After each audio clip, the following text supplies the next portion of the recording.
In this module, we are going to focus on Information Technology Act 2000 and 2008.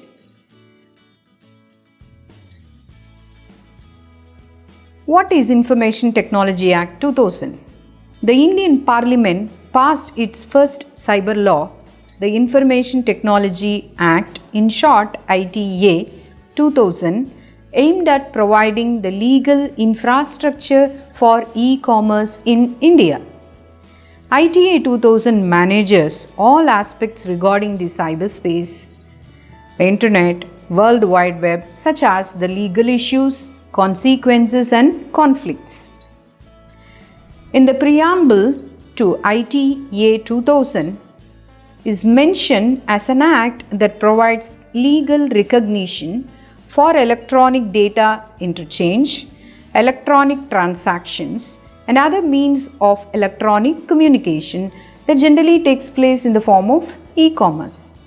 Indian Parliament passed the Information Technology Bill on 17th May 2000, known as ITA 2000. This law is based on Model Ancestral Law for e-commerce, describing about cyber laws, and forms the legal framework for electronic records and other activities done through electronic means. Another purpose of the Indian IT Act is to amend the Indian Penal Code. In short, we call it as IPC, the Indian Evidence Act 1872, the Bankers Books Evidence Act 1891, the Reserve Bank of India Act 1934, and the matters connected therewith. The Indian IT Act underwent some important changes thereafter to accommodate the current cybercrime scenario. Now let's focus on the amendments brought in by IT Act. 4 acts, namely section 91 to 94, have been amended by the Information Technology Act. The first schedule contains the amendments in the Indian Penal Code that widens the scope of the document tenure within the electronic documents realm. The second schedule deals with the amendments to the Indian Evidence Act that includes electronic documents as a reference to digital evidence. The third schedule amends the Bankers Books Evidence Act, redefining the meaning of the term banker's book. It includes storing data or information in electromagnetic storage devices such as floppy disk, tapes, today flash, hard drives, etc. Comparably, the expression certified copy got changes to include printouts within its scope. The fourth schedule amends the Reserve Bank of India Act regarding the regulation of transferring funds across banks or with other financial organizations through electronic means. Now the highlights of the amendments come. The highlights of the latest amendment acts are: it puts more necessity in securing information systems and privacy concerns. It expands the usage of digital signatures. The coherent corporate security practices has been clarified in the newly amended Act. More of the importance is given to the intermediary roles. Additional cybercrime aspects are included. Now let's look at the salient features of IT Act. They are: electronic signatures are replaced by digital signatures, making it a more technology neutral act.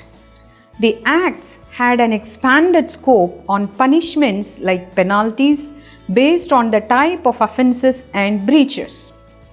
A cybercrime justice dispensation system framework is provided.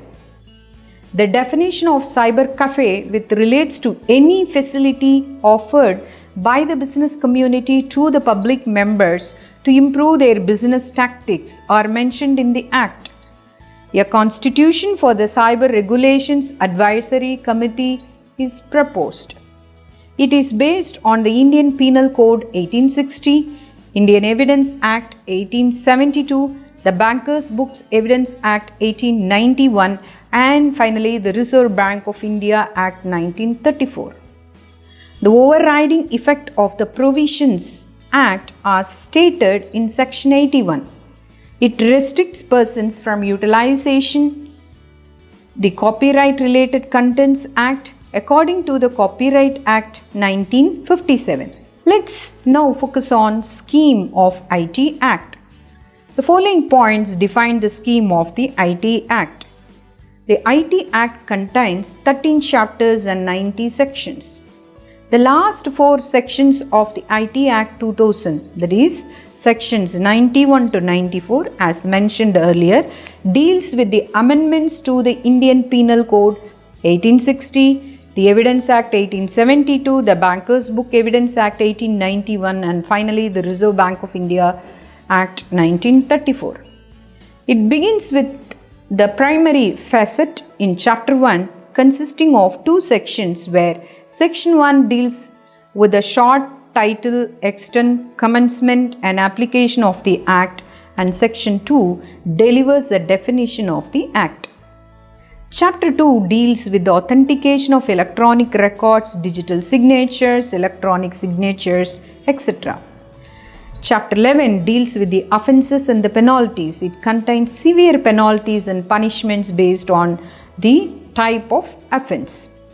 In addition, provisions related to miscellaneous acts, thereafter the due diligence, role of intermediaries are specified. The Act is embedded with 2 schedules. The first schedule deals with the documents or transactions that violates the Act, and the second schedule deals with the electronic procedures for authentication and verification of signatures, whereas the third and the fourth schedule are omitted.